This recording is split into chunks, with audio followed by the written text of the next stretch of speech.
সরকার গুরুত্ব দিয়ে দেখছে ও ১ মাসের মধ্যে প্রয়োজনীয় সুপারিশ করা হবে জানিয়ে বিএসসি ও ডিপ্লোমা ডিগ্রিধারীদের আন্দোলন করে জনদুর্ভোগ না করার আহ্বান জানিয়েছেন পরিবেশ বিষয়ক উপদেষ্টা সৈয়দা রেজওয়ানা হাসান।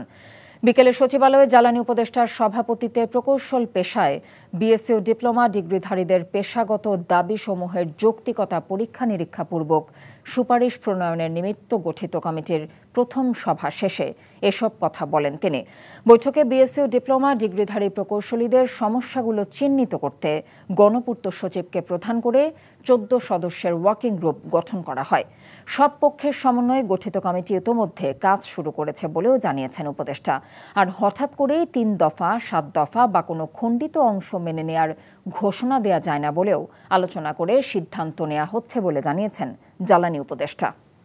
ঘোষণা দিতে পারি না যে আমি ৩ দফা মেনে নিলাম কিংবা ৭ দফা মেনে নিলাম কিংবা এখান থেকে ২ দফা মানলাম, এখান থেকে ১ দফা। আমাদের আগে শুনতে হবে, জানতে হবে, বুঝতে হবে, তারপরেই তো করতে হবে।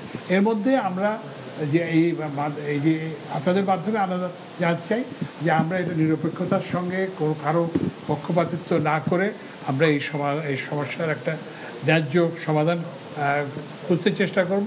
একটা ওয়ার্কিং গ্রুপ হয়েছে, যারা বিভিন্ন বিষয় দাবি দাওয়া নিয়ে আন্দোলন করছেন তাদের একটা প্রতিনিধি দল সকল সময়ে সরকারের আমাদের সাথেও বসতে পারেন, ওয়ার্কিং গ্রুপের সাথেও বসতে পারেন, জনদুর্ভোগের সৃষ্টি যেন না করে। এটা রাতারাতি এতদিনের সমস্যা রাতারাতি সমাধানের বিষয় না, আমাদেরকে ১ মাস সময় দেওয়া হয়েছে।